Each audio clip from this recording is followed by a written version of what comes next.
super simple. We jump into water wherever we go. Ocean waves, mountain lakes, hotel pools, we've jumped, dived, and dunked all across this country. We've been to all 50 states, and we're going worldwide soon. It's our thing now. No matter what, we take the plunge, and we use excessive amounts of peer pressure, especially when it's cold. You don't need something fancy. Start with something small and just be consistent. The magic happens when you repeat it. It becomes a part of your story. So here's your moment. Build a tradition today. Start something small and be consistent. Make something that will last for generations and become something that is part of your family.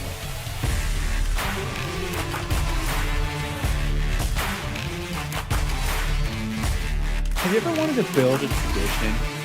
In my family, we created something super simple. We jump into water wherever we go. Ocean waves, mountain lakes, hotel pools, we've jumped, dived, and dunked all across this country. We've been to all 50 states, and we're going worldwide soon. It's our thing now. No matter what, we take the plunge, and we use excessive amounts of peer pressure, especially when it's cold. You don't need something fancy. Start with something small and just be consistent. The magic happens when you repeat it. It becomes a part of your story. So here's your moment. Build a tradition today. Start something small and be consistent. Make something that will last for generations and become something that is part of your family.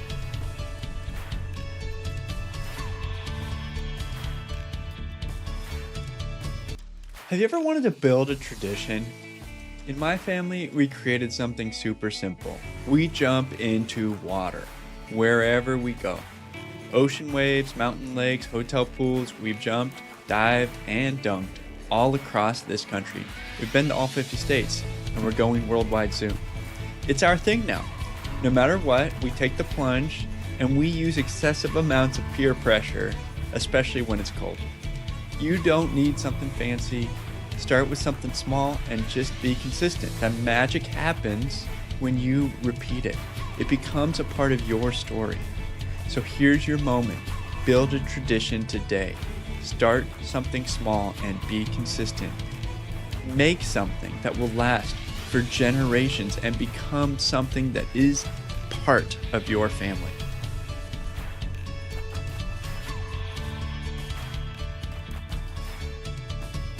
Have you ever wanted to build a tradition?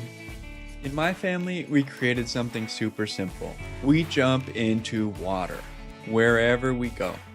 Ocean waves, mountain lakes, hotel pools, we've jumped, dived, and dunked all across this country. We've been to all 50 states, and we're going worldwide soon. It's our thing now. No matter what, we take the plunge, and we use excessive amounts of peer pressure, especially when it's cold. You don't need something fancy. Start with something small and just be consistent. The magic happens when you repeat it. It becomes a part of your story. So here's your moment. Build a tradition today.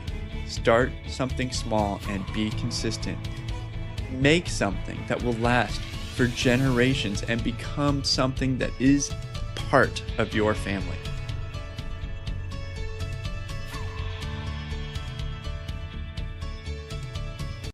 Have you ever wanted to build a tradition? In my family, we created something super simple. We jump into water wherever we go. Ocean waves, mountain lakes, hotel pools, we've jumped, dived, and dunked all across this country. We've been to all 50 states, and we're going worldwide soon. It's our thing now. No matter what, we take the plunge, and we use excessive amounts of peer pressure, especially when it's cold. You don't need something fancy. Start with something small and just be consistent. Hello, everybody, and welcome to Liberty Tonight. I'm your host, Brian Piotr, and I've got a fantastic show ahead for you. We have a lot going on. We just launched people to the moon for the first time. Look at that. Please clap. And Later tonight, Trump is either going to tell us that we're going to war or the war is over. I don't know. Feel free to come into my channel on rumble.com/liberty tonight and chat with me all evening. I am becoming the fatherhood, homeschooling, outdoors kind of guy. That's what this show is really becoming. Our homeschool shirts just got kicked off on the forlibertyshop.com. They've been selling great. And I have a fantastic project from my daughter Quinn, who's in 6th grade. This week, even today, just today, I set up an account on Windows that only has access to Adobe Premiere, and I haven't even given her anything besides the sample content yet. And so she made her first video today, getting on a computer really for the first time today. So very proud of her. She watched the tutorials to make the video, and I'm gonna share it with you live here just now. And this is all 100% my daughter. Her name's Quinn. She has been on the show a couple weeks ago, and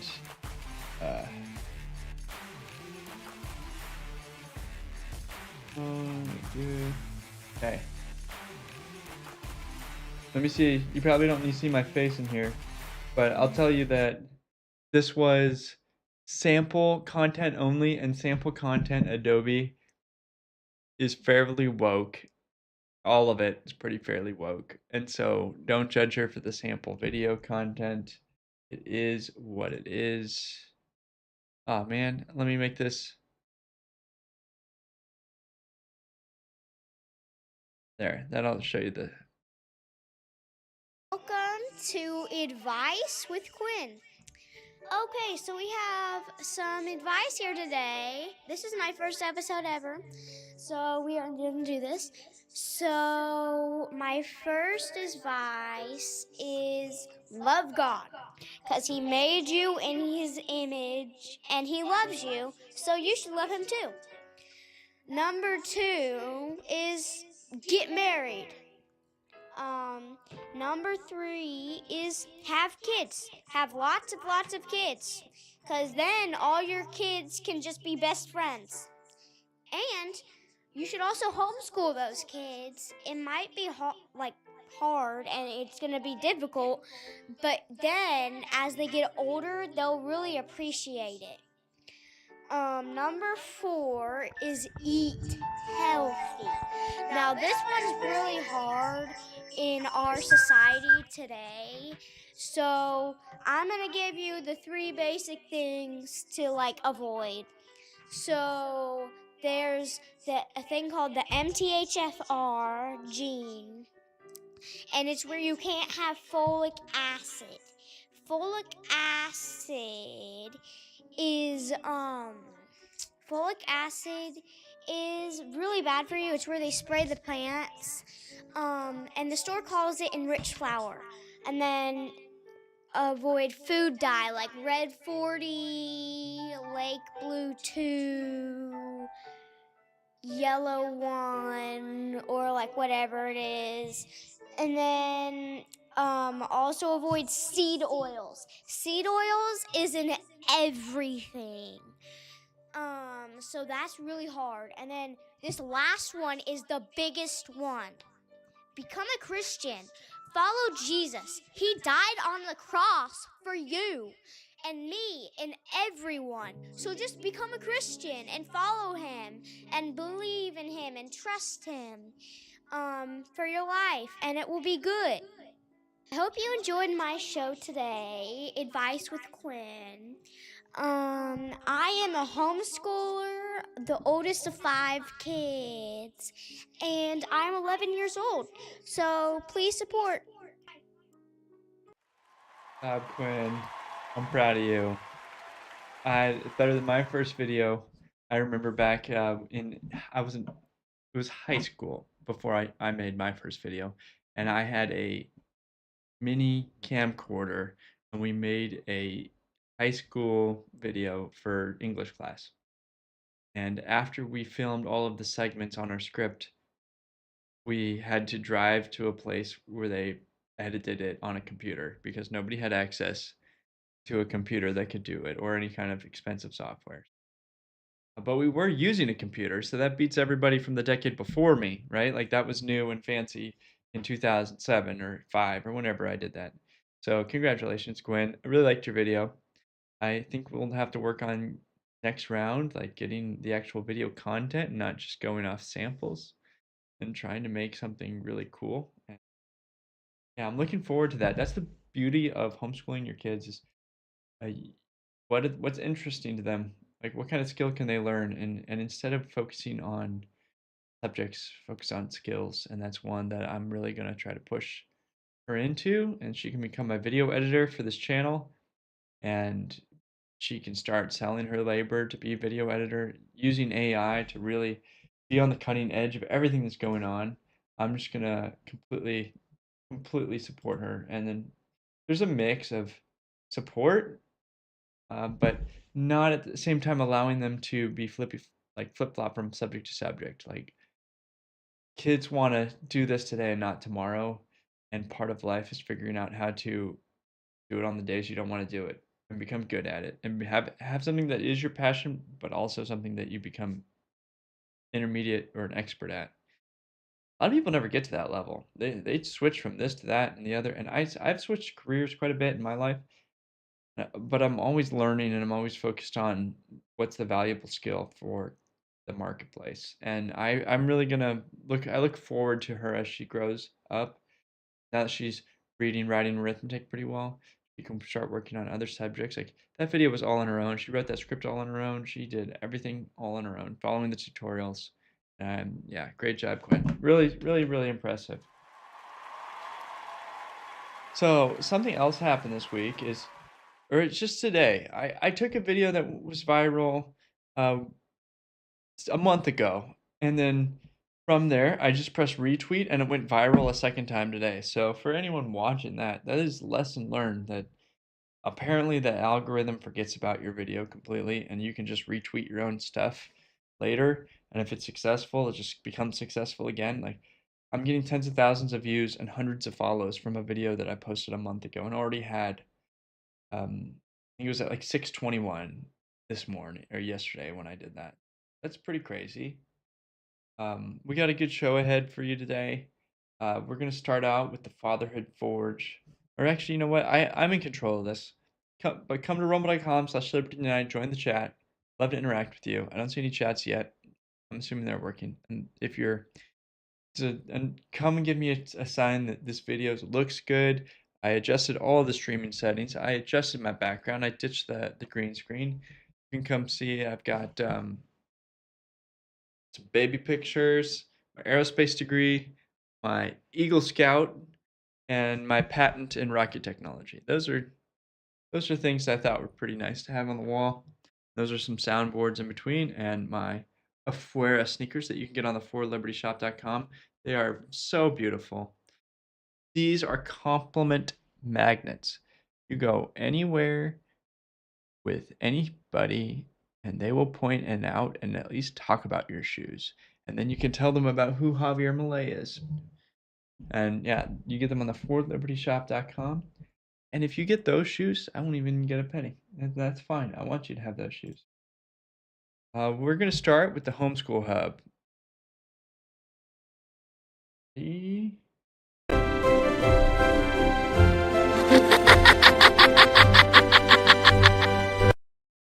Headline today, Melania Trump. Tough life that she lives. She's talking about how she wants robots to homeschool your child. Ah, man, I feel like that is just the wrong way. The headline is deceiving. Hey, Quest, welcome. Glad to see your beautiful text on the Rumble chat.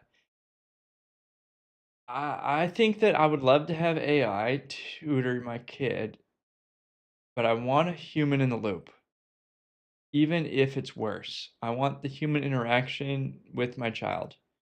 Why even bother homeschooling if you're going to have an AI robot teach your kids? You tell me, is anybody actually behind this going to support it and going to do it? If I gave you an AI robot that was the best teacher in the world, honestly, don't even think it that important to the robot's going to teach you, but you need a human interaction. You need to see facial expressions. You need to see how your behavior is. Like, how's a robot going to handle a kid who's throwing a fit and tearing up his math book, right? Am I going to see a robot physically restrain my kids? I don't think so. Let me know if you feel like you are going to do that. But here is a wonderful reminder of why you homeschool. Because the only way the government acts for the people, listens to the people, responds to the people, solves the people's problems, is if it is a government of the people, by the people, and for the people. That's why standing up and showing up, being in solidarity like millions of us are doing today is so important. This is the American Federation of Teachers. That is who is teaching your children. I know that there's probably a different name, but I believe she also goes by Karen. We did it. She's a Karen.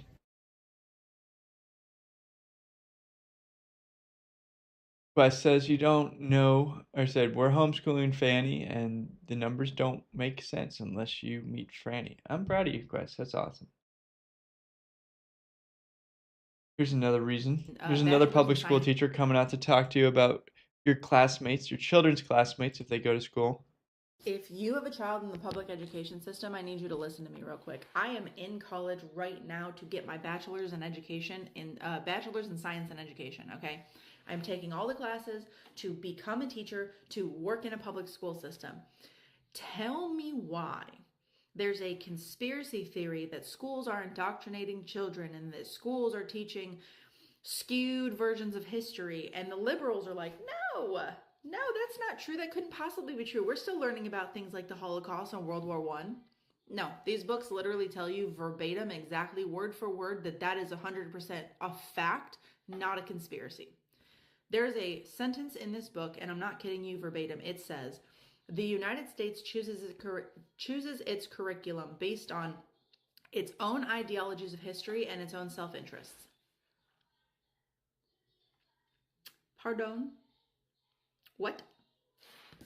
So if you're curious on whether or not the school system is purposefully leaving out certain pieces of history or purposefully teaching things like slavery's only black people and that slaves were only bought by white people, that's wrong.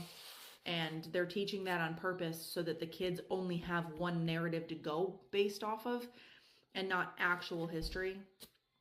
If you're an analytical person like me who wants to research all of this stuff, go for it. But the book that I'm reading is called Teachers, Schools, and... Yeah, we all know that they've been doing woke stuff forever and ever.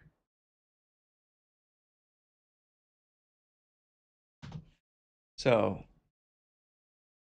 my school district in Kentucky pays $13,000 in change for each kid. And if you gave me that money, I would just have history be in Rome, in Israel, in Egypt, in wherever I'm going, Easter Island. Why wouldn't we would just go to the places and have family vacations in the places and learn about the places in person, right? From a tour guide at the Vatican or wherever. Like Western history, like that's so much money because that's $13,000 per kid. That's like if I'm sharing rooms and being frugal, that's like 5 giant vacations a year just for history. And then thriftbooks.com. I know you can get ebooks for free and you can pirate ebooks and you can also go to your local library. Local libraries also are pretty terrible. Basically never have 1 in 100 chance they're going to have the book that you actually want your kid to read. And then you're going to lose the book or drop water on the book. I very much enjoy that we use thrift books, which is just buy used books.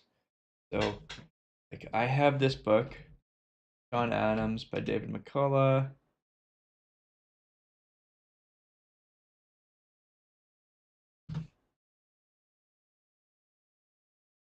It's like 800 pages, and you can usually find a like a softback, and then I've offered my daughter $40 for a book report of that book. So do anything you like, force kids to do anything you like, but if you want to incentivize them and force them to learn history on the exact books you want them to read about, that's what I'm doing. And it's successful, but it's only successful for the baby number one, right? Like baby number 2, 3, 4, 5, they might have completely different incentives, and I will have to figure that out. My wife will have to help me. We'll have to figure that out. We'll do it together, right? Or my oldest daughter can be a leader in trying to figure out, so and so likes this better, and we should try that book next. I'm like, okay, let's do it. Let's make a deal. Here's some great news for the state of Colorado. Colorado just reported that they are down 10,000 students because they are going to homeschooling. As a former teacher here, I find that quite interesting. And I think it needs to take some self-reflection to figure out why. Why are so many people going to homeschooling? Well, for starters, public schools have become nothing more than political indoctrination camps. They push critical race theory, gender ideology. Everything's framed as oppressed versus oppressors, which is Marxist. They push the climate agenda, the feminist agenda, the collectivist agenda, the globalist agenda, and the atheist agenda, and none of it is academic. It all just functions as an indoctrination camp. So they frame anyone opposed to CRT as racist. Anyone who questions their science, a denier. And you get an F for that. You question the feminist agenda, you're a misogynist. Question the collectivist agenda, you're privileged. Say you're a nationalist, and they'll call you dangerous. And if you're the football coach, they won't let you say a Christian prayer before the game. Although apparently practicing other religions is fine. So public schools have become nothing more than indoctrination camps. And even if you agree with some of these agendas, that's not the point. This framing is the point. It's all indoctrination. So public schools teach math out of context, science that is fake, history that is political, and the students can't even read. Yeah, on top of that, everybody who goes to public school comes out thinking that learning is for nerds and is boring and that no one should really want to learn anything. English classes can't just assign you to read. They have to read it out loud in class because no one will do the reading if you don't do that, because literally nobody cares and nobody wants to do the reading. The curriculum's messed up. It's just a bad place. Everybody should go follow Brett Pike. The guy has a website called classicallearner.com. He's crushing it. Very much a big fan of him. I have my notifications on to watch all this stuff. And that's fantastic news that Colorado is actually getting people to leave. Because turns out when you force kids to wear masks and then you do e-learning days every time there's a light snow or slight rain, and then the mom has to do homeschooling anyways, then why are you bothering? Just so that you have to take vacations at the expensive time of the year with everybody else, and you have to be inside in a box on the nicest days of the year. Like this week on Tuesday, yesterday, it was the nicest day of the week, and it's supposed to be crummy the rest of the week. So we're not doing school today. We're gonna go on a hike. We're gonna go spend the day at the park outside. We got 5+ hours outside. It was the best thing ever. And everybody else is in school, so there was no one else really there. Very low population there. Only other homeschoolers. Then if we want to catch up on Saturday, we can. So it's a win-win for your schedule to meet life, right? Like, I got off early today. Let's go do something. Like, okay, not, you get home from school. We have to eat dinner, go to baseball practice, come home, do homework, and get you to sleep. It's a rat race the whole time. Just a terrible rat race. Nobody wants to live like that, and no one should have to do like that. Live like that. Okay, if you're watching on anything, X, Twitch, or YouTube, come over to rumble.com/libertytonight. I'd love to interact with you and Quest. Quest says his school district pays 3x that $13K. Dang, that's a lot of money for a student. That's a lot of money that I'd love to have in my bank account instead of in the paying administrators to check boxes with paper and tell me why my kid was late, send me home with a note and a parent-teacher conference later to talk about how they can't sit still. No. I was at University of Florida. Wow. It was like speech 101 at 7:40 in the morning. Stephanie Webster, my professor. How many people in the class? Oh, probably only 100 or so. It wasn't a massive class. Some classes at Florida, you can have massive It's classes. a lot more than at your house, is what I'm getting at. Yes, Yeah. it was. You know, sometimes my brother might be a part of one. My dog would sit in. You know, That's how ours so was. it was like, yeah. Full roster. I was homeschooled my whole life. Up until college? Up until high school. Okay. I did the was journey all homeschooled. the way till college, baby. Tim Tebow is the way he is, a successful man because of his homeschool. Went all the way to college. He played in the NFL, and he did it as a homeschool. You can do sports. You can do anything you want. You have the freedom and ability to make your own life decisions, and that includes playing sports, making friends, and homeschooling. Anyone looking for a reason not to go to public school?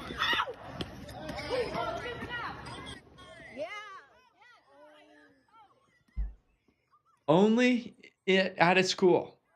There's nowhere else in public life that you will ever be where you can get assaulted and the other person isn't even going to be charged. Like, sometimes people are charged. I'm not saying it never happens, but a lot of times an assault like this happens and one kid is simply getting detention, and that's the end of that. You are stuck in a prison all day with people who can commit crimes against you. They can start gossip rumors and give you mental health problems where you're a teenager going through puberty and you've got a zit on your face and you're thinking about suicide because of how mean people are. Teachers don't care, they're not looking into it. You're just absolutely letting them fend for themselves, and that is almost like child abuse to send your kid to a public school where stuff like that can happen to them. I happen to be a large guy, so I never faced bullying. I never really did any bullying or got really any bullied or get bullied at all. I was big enough that everyone pretty much left me alone. And I was in sports and with a group of people in my sport. It was kind of like being in a gang where like nobody picked on you. But if I had been shorter and fatter and alone, 100% would have been picked on it, even at my high school, which I went to a really, really nice high school in Newport Beach, that people pay millions of dollars to buy a house or live in an apartment to be able to send their kid to that public school. And it was still, I saw bullying. I saw it happen. I saw it happen all the time. You go to any place slightly worse, and it's only worse than that. So you should not do that for your child's safety. Mental health, physical health, absolutely the wrong decision to send them in. Last homeschooling one before we move on to Fatherhood Forge. Keep your eyes on this guy. One of my favorite subjects to teach is science in our homeschool, but I'm always struggling to come up with physical demonstrations that really help like ages 2 to 5 get excited about science. And so I asked my open claw and challenged it to actually take our entire science curriculum and help come up with physical science demonstrations I can do for every lesson. This was one of the things that came up with for this week because we're teaching about the different types of energy and how energy can never be created or destroyed, but only change from one form to another. So we'll come back to this. It's sitting on a cup It's a of hot Stirling water. engine. And I hope it comes to life here. But first, I'll show you the posters we made as well. So I'm using Nano Banana Pro, or having my open claw use it. And for our different types of energy lesson this week, I came up with these beautiful posters: light energy, heat energy, electrical energy, chemical energy, motion energy, sound energy. So these are just so beautiful, and having a physical demonstration really helped our kids actually kind of understand it. Now for the fun part, fun reveal. Look at this little device, okay? It recommended this to me on Amazon, and if you saw my Amazon, it also ordered it itself. We made a skill for ordering on Amazon. So I was able to order this. This is taking the heat energy from the boiling water in this cup and turning it into kinetic energy. This was just a really fun way to actually show the kids what I mean by energy turning from one form into another. And of course, kids love stuff like this, right? So this was a fun doodad, not too expensive. I get to keep it and use it for lessons for years. But this is an example of how my open claw is helping me expand. Like, I wouldn't have known. I still don't know what this thing is called, but I don't. It's called a Stirling engine.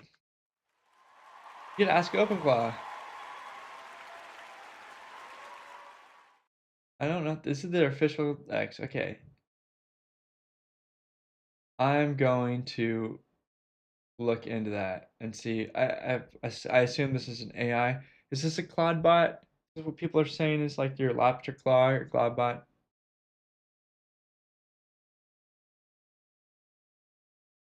Yeah, I'm definitely gonna open one up. Just showing everyone who might be watching that we have our new homeschooling collection. We have both the adult sizes and the kid sizes of the Homeschooling Rock shirts. I ordered one for everyone in my family. We have all the colors. Beautiful design. Beautiful. I love it. I think I'm gonna end up with and that's what I'm gonna wear for the show every week. So I also have this Paul Massey shirt you can get, big time uh Rand Paul fan, Thomas Massey fan. And next up, we're gonna head into the Fatherhood Forge.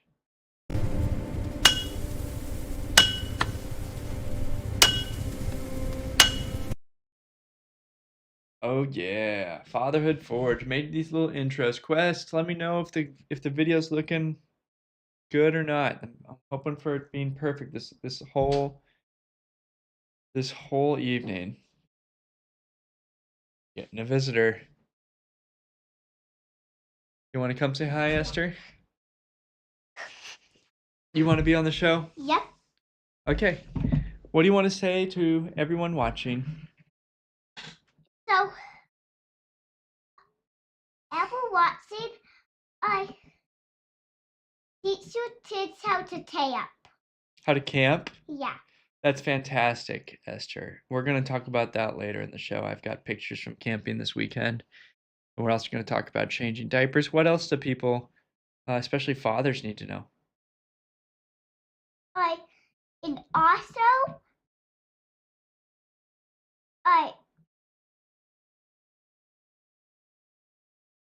fathers need to do, I don't know. Not your problem, right? You're going to be a mom. You don't need to know what fathers are for. But Okay. Mom too fair. Okay. You need to help me keep visitors out of my office, Esther. Caleb, do you want to say hi? Come here. Come here, Caleb. Okay. Guys, it's summer. This is his summer uniform. Hi. Yeah. Die. Caleb turns 3 and Esther turns 6 in April. So we're within a couple of weeks of their birthdays. And Caleb is working on being potty trained. My wife and I have potty trained 3.5 humans because he understands this concept, but he just doesn't have it down all the way, if you know what I mean. Okay, I'm gonna get the kids out. Back upstairs. Hi. Bye.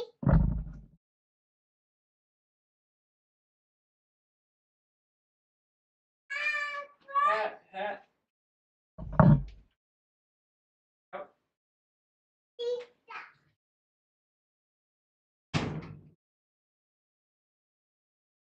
Jeez, guys, I gotta remember to lock the door. It's just hurting the show.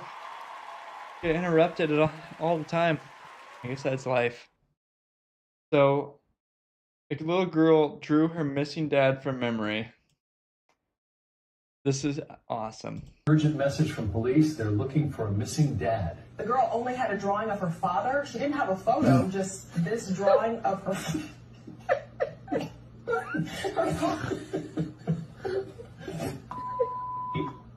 Have an update from police. Officers have now located the father just minutes ago.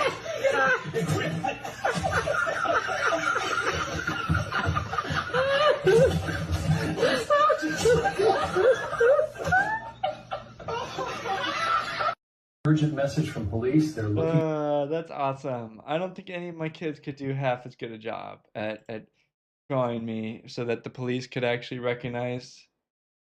And I'm proud of that little girl. She nailed it. She totally understood the message.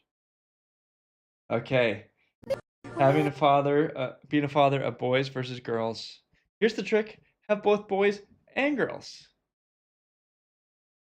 One's holding a PS5 and one's holding a Barbie.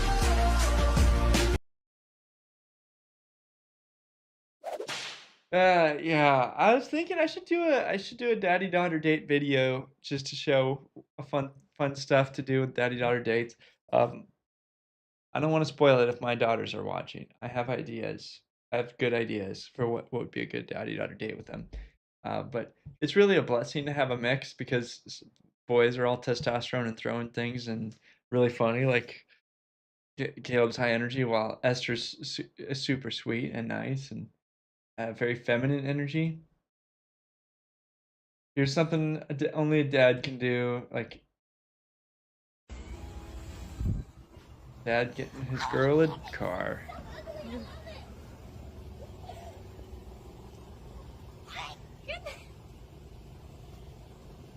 Oh, you didn't shut the door.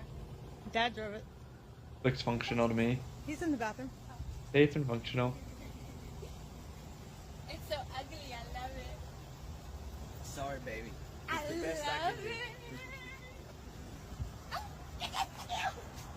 It's the best I can do. I'm sorry, baby. I love it. It's so ugly. That's so wholesome and heartwarming. Well, hopefully we don't go to war with Iran and the people that are going to the moon get there and we can have more wholesome stuff like this in our timeline. The instructor's trying to eat baits. Those are all scars from him being bullying around bait fish. Isn't that neat? Let's get him back in the water so we can live. Yeah, because it's a big bait. The instructor's trying to eat baits. So many things you can teach your kids out in the world that aren't in a book. You could learn about fish on paper, or you could go out and actually catch fish. So moving on to third and last segment of the evening, which is screen-free sagas, and then I'll be moving into the main commentary part of the night.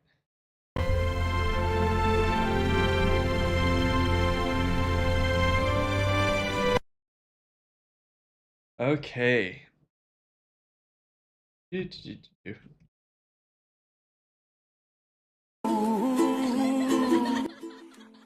shouldn't wait to 82 to see the ocean for the first time.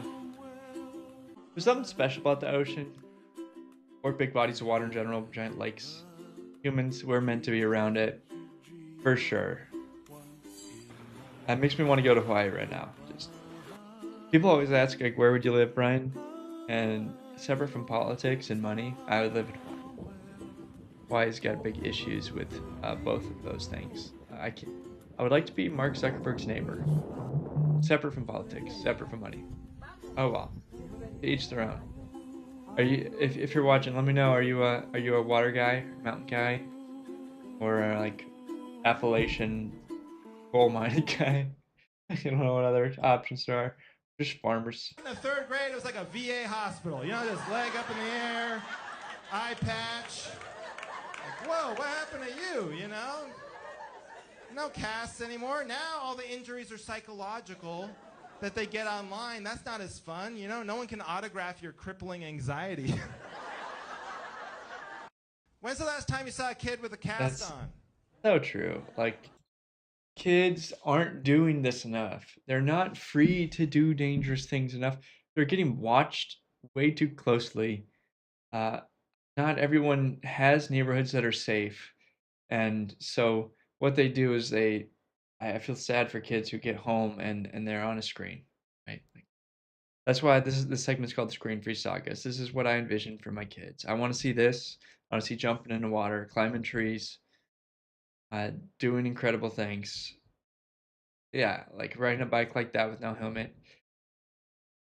I don't know what you guys think about helmets, but personally, I prefer to have no helmet on the regular and only when it's like riding off ramps or doing something where there's like a good expectation that you're going to crash. So if we're just going on a regular bike ride, do not make any kids wear helmets. But if they were going to have a race on their bikes, I'd probably ask they all wear helmets. Like if you're just doing something for fun, you know how to do. don't add any safety stuff. But if you're gonna do something where it's like almost guarantee you're gonna get hurt, like if you're ever gonna get on a dirt bike or a motorcycle, let's wear some armor, right? Road rash can be for the rest of your life, or you could die. Let's not do that. But Quest fan, he says he's a mountains guy. Yeah, mountains are awesome too. I lived in Colorado. I also really love mountains, especially in the summer. Here is a kid. Shit, I don't want to see this if something happens. Swimming with an orca passing him on either side. Lifetime achievement, that story. It's on video. They'll never beat the fact that it's on video. That's incredible. I'm so proud for them. Yeah. What would you guys do if that happened? I'd be through the moon. I would be trying to go underwater and swim alongside them. Because I know that orcas have never attacked humans. And they're definitely smart enough. They've been... Could have been in school watching a video about climate change, and you missed it to go to the beach. Oh man, and the last X post of the day. ¿Qué pasa, Jacob? Me voy a tirar a sacar un pescado aquí a la boca. No miente. El popó de Jacob de nuestro día de pescado. No miente, está releando ahí. I see that and I think gators. I guess this is some place where we know there's no gators.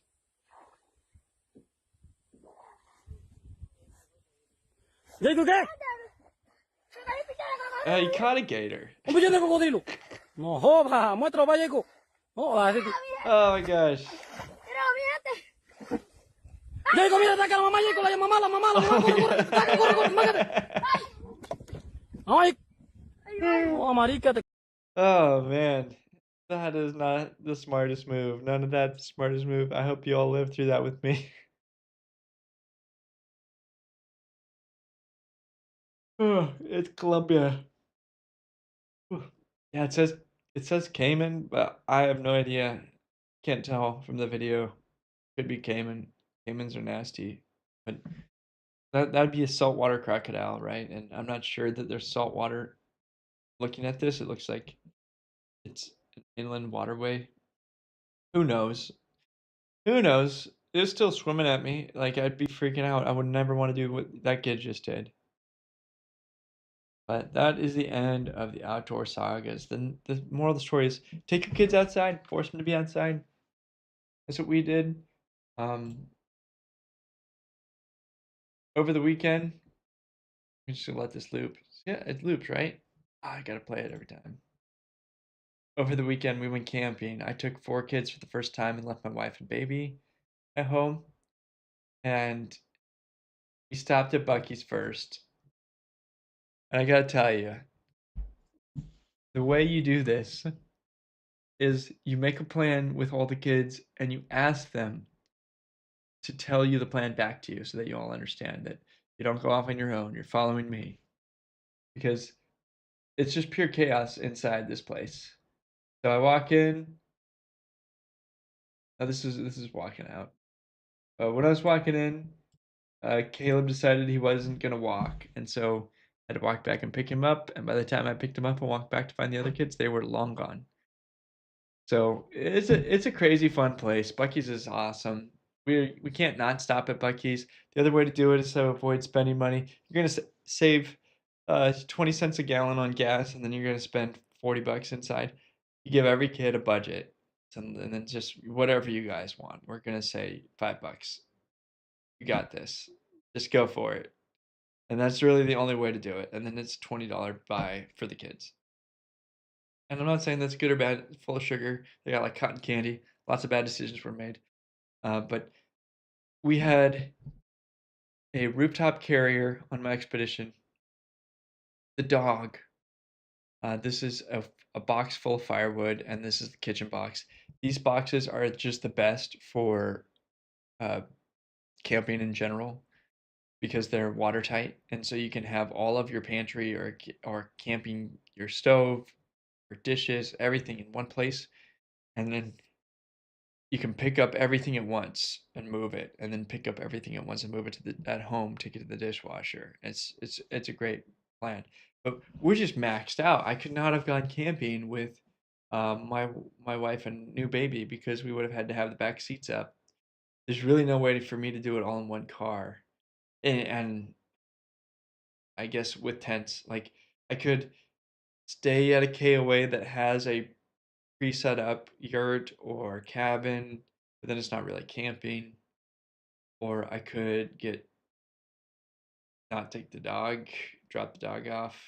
But I'm actually thinking about this because we're going to go camping for a week in Michigan later in July. How do you actually do this? I think I might rent a U-Haul trailer for all our stuff. They're $20 a day, unlimited mileage. So it's like $140 for a trailer. And I could buy a trailer. I don't really want to just own a Harbor Freight trailer for $1,000. If I'm gonna buy one, I'd probably spend 1,500 to two grand. But that's the other option, just buy a trailer. But even if you buy like an open trailer like that, it's not an enclosed one. You want an enclosed one, you got to register. It's a couple grand. Versus I don't have to have it. I just rent it for $140 for a week. That's not such a bad deal. I might, I don't know. We'll see. I might just rent it and see if I like it. Because the other option or another option would be skip camping and rent an RV. That'd be the upgrade. Have a heater and an air conditioner and have a nice time in nature, but actually sleep in a nice RV. You can rent a trailer for like 700 or 800 a week that sleeps everybody, and my truck can pull it. So I'm gonna have to think about all the different options. Uh, but I love camping with my kids. In this experience, this time, it was at a campground with our tents, and the campground had all sorts of different fun playground stuff that the kids just loved and played on forever and ever. And it was a little cold in the morning, like 30 something degrees. We went on this hike to a waterfall where, because it was 30 degrees and nobody had a great night's sleep in the tent, you never sleep well the first night of the tent. So if you're ever going to go camping and you haven't done that often, you have to go for at least 2 nights because the second night you sleep well. It's just the first one. You got to get out of the bag of no one slept well and then get through the day. And then after that, everyone sleeps well for the rest of the week. So even if you're going for a week, you'll sleep well for 6 nights and you'll have a poor night's sleep for one night. So just don't go for the one night and then have that be your whole experience because you'll have missed out on actually sleeping well in a tent. But we had all five of us in a tent together, one big Costco tent, which those Coleman Costco tents aren't great, but they're like the only option for a big tent. Like you want a giant tent that fits everybody. I could put two queen beds in it, or air mattresses. Uh, that's about it. There may be other options on Amazon, but the Costco tent for $200, it works. It's fine. I have backpacking tents for backpacking, and I've taken kids backpacking like once a year, roughly for the last 4 or 5 years. Probably skipped a year. But if you want a big car camping tent, that Costco one, Coleman, good enough. We had two queen beds, and people got shifted each night for who was sleeping in mine and who was sleeping in the other one. But they all woke up tired, and the 2-year-old and Esther had a real struggle. They're on the struggle bus. I made pancakes and sausage, and they were on the struggle bus. We walked to this this waterfall, and it was a 1 mile walk, but it felt like running a marathon because Esther and Kayla both wanted to be carried, and I it was so fun though. Like this is it was such a beautiful waterfall to walk to. And it's me, Colton, Caleb, and at the very end, doesn't show it here. There's a very steep spiraling metal staircase that I had to get the dog down and all the kids. We did it. We did. I need to call out some help from Carl and Emma, who also went camping with us and helped a lot with Esther and the dog up and down the staircase. And then when we were at the bottom there, one of those, we're here and it's 35 degrees and that's water. I say, don't make any mistakes and get your feet wet. You'll be miserable. And 2 minutes later, Esther's got, oh no, splash. Just guaranteed problems, right? And then we're like 1 mile away from our campsite, right? But we got a girl with wet shoes who doesn't want to walk anymore. We got a 2-year-old who's pooped his pants and doesn't want to walk. And it was just like, I felt like I had been to a marathon. When I got back, we got back at like 10 or 11 a.m. to the campsite for the rest of the day. We're like, I need a nap. I did, wait, that was a lot. Bit off more than we could chew, but we did it. And that was just an it's those kind of stories that you're gonna remember, right? It's like, I got my head in a little bit further. This is supposed to be an easy hike to a waterfall, and circumstances have made this a very difficult task, or something has gone wrong. That is that's the memory. That's the fun memory. I asked all the kids on the way back if they enjoyed camping, and they all said they had the best time ever. And on the way back, we stopped at In-N-Out in Nashville, which we haven't been to in a long time. Oh, I got a video of the spiral staircase. Yeah, there's Emma helping Esther go down, and we had all the kids and the dog to go down that. That was awesome. But Caleb had a fantastic rest of the weekend just because he had a tough morning. That didn't stop him from eating a bag. Like, the kids finished off a whole bag of marshmallows and s'mores, playing at playgrounds, having fires. They just had the best time. And I think that I just want to encourage everyone who's watching this that don't feel like you have to have all the gear or do all the things. Ask me if you want. Happy to help you figure out what you really need. But just go out and see the world. If you want to figure out like what is the easiest thing to do, scroll out to like a 3 or 4 hour drive from your home. Just campsite. Then you're going to go for the highest rating.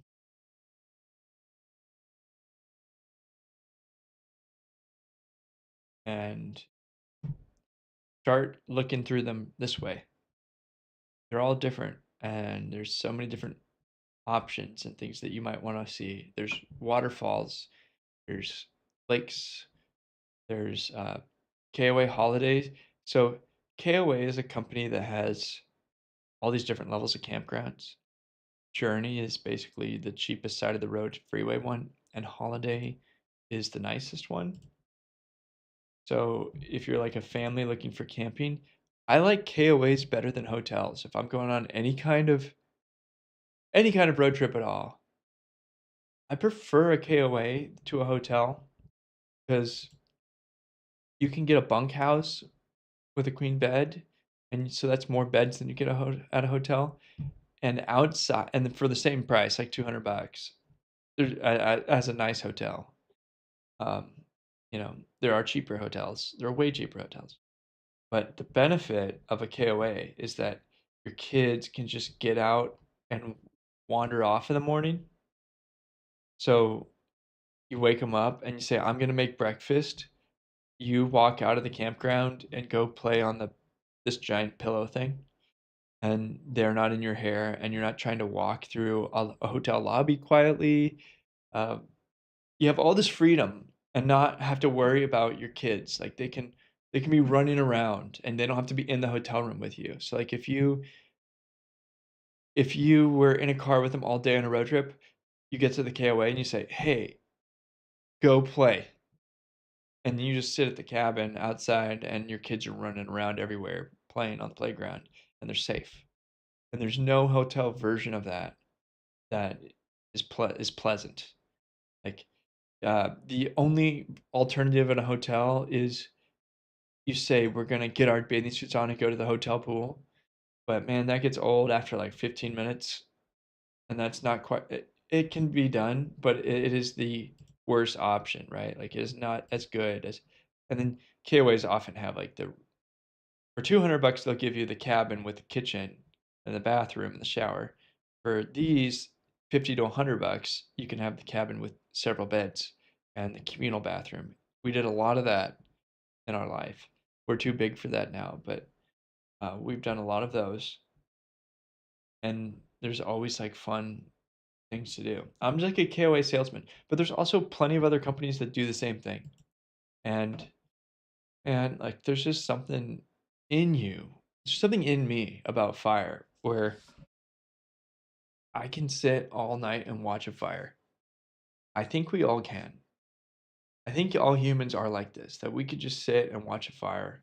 Is that you guys? Are you guys send me something on Rumble? I see it's Quest. Thank you, Quest, you're MVP. Saw the gold reserves there. Yeah, I saw some alcohol pictures too. And yeah, next time I'm in New York, I'll come see you. We went on a Northeast trip 2 years ago and went through New York City, and I didn't know you then. That's a shame. Timing was rough. Next time. But just getting around a fire with all your kids for hours and having one going, making food on it. The other thing I love to do when it comes to camping is the food you bring. Many people, there's not a wrong choice here. Like this is what lots of people do is they bring food that they cook like nothing wrong with that. They clean dishes afterwards. I think my dad's like this. Like just plan your dinner like you're having it at home and then make it and then clean your dishes and like I'd like to avoid all dishes when I'm camping by planning the food that doesn't require dishes. Step 1, I'm going to bring a sausage or hot dog that can be cooked on a stick over the fire and then eaten with your hands afterwards. And then no dishes to clean. That doesn't mean like I still like so when we went camping last weekend, I brought a griddle and I cooked everything on the griddle. I cooked pancakes, sausage, and bacon on that griddle. And then I poured the grease onto the fire and I put the griddle away in the camp box. I wiped it with a paper towel, threw the paper towel on the fire, and then put it away in the camp box. And so that is my dishes because it gets hot the next time you use it, and it kills any bacteria that may have grown. And fat, you know that you don't have to keep butter in the fridge because bacteria doesn't really grow in fat very well. So if you just cooked bacon on it and wiped it off, it really isn't going to grow any bacteria, make you sick. If it does, you're going to make it hot before you put food on it and kill any bacteria that did manage to live. So in that case, like I can use a griddle and clean it but never have to get out the soap and bubbles, which you can. Lots of places have sinks, and it's not that much work if you really want to do it that way. Like my dad would do that. But then yeah, paper plates that you can throw in the fire. I know it's wasteful, but it's like $2. I prefer to do all those type of things, but I have also done backpacking meals where it's just trash you put in hot water. For breakfast, you can also do oatmeal packets. You just pour hot water in and hold the edges, and you don't need a bowl. You just need a spoon. And you clean the spoon with your mouth and put it back in your mess kit. Um, and then we made 10 peanut butter sandwiches of different varieties. Called it the peanut butter battery. When it was out. But we make breakfast and dinner. The daytime is when you're hungry, grab a sandwich or a bar of some kind. And kids get hungry at different times. And I'm hungry. Here you go. And we did buy a meal one day, and we went to In-N-Out one on the way home. Probably the highlight of the whole trip was just stopping at In-N-Out. Oh yeah, we went camping. That's great. Also, In-N-Out. Here's us at home. Giant bonfire just draws people to it. There's something about a giant fire. I love it. And then this week, rolling up on story of this week. Okay. Thumbnail said the men should do diapers. So I do want to just touch that 1 minute and say, I got a friend who said he didn't plan on doing any diapers and he's getting married this summer. I gotta tell you, it's not that gross. And most of these men have had a dog in their life where they've picked up their dog's poop. And I'm telling you that when the human looks like you, they're your child, you will love them enough to clean their diapers, and it's not a big deal. But I say that because I'm now on the other end of going on 12 years of doing diapers. My wife and I doing diapers. I've seen it all. Poop and vomit just simply does not have any effect on me anymore. I don't get grossed out at anything anymore, and I used to, but that time came and went, right? So, yeah, I've moved on in life, and if you are a guy who thinks that it's going to be a problem, it won't be. Just step up and be a man and do it. Uh, we went to a forest nearby where they've got milk crates, and all the kids spontaneously organized, just absolutely spontaneously organized, and started building something. That's a retaining wall with wood chips. That is their roof of plywood. They have a jail, and like they were outside for 5 hours. This, among other things that we did. And I didn't have to direct them. I didn't have to tell them what we're doing, what we're not doing. Just completely hands off. And there's bricks. They made a bed. And my daughter Esther is just a beautiful young girl, having play food in there while her big siblings are out there building the thing, getting wood chips for some reason, making this wall stronger. And where's Caleb? Also a pile of wood chips. I don't know why anybody buys toys. You don't really need toys. All you need is rocks, wood chips, sand. Those are the bases you got to cover. And the kids, they'll take care of the rest on their own. They'll just play to their heart's content with those things. Really incredible. Caleb has probably played with sand or dirt or rock chips for 10 hours in the last week. And that's him growing up and developing. And the shirt says, it's my birthday because I dressed him and I didn't read the shirt and it's not his birthday. But that's between you and me. And it wasn't all play, it wasn't all fun and games. I use my child labor freely, do fun things where they do work with us. They work on the house with us. Here's my daughter staining my deck, which needed it. And that is a difficult portion to do. And I think if I had a foam roller, it'd go a lot faster, but I didn't. I have a little brush.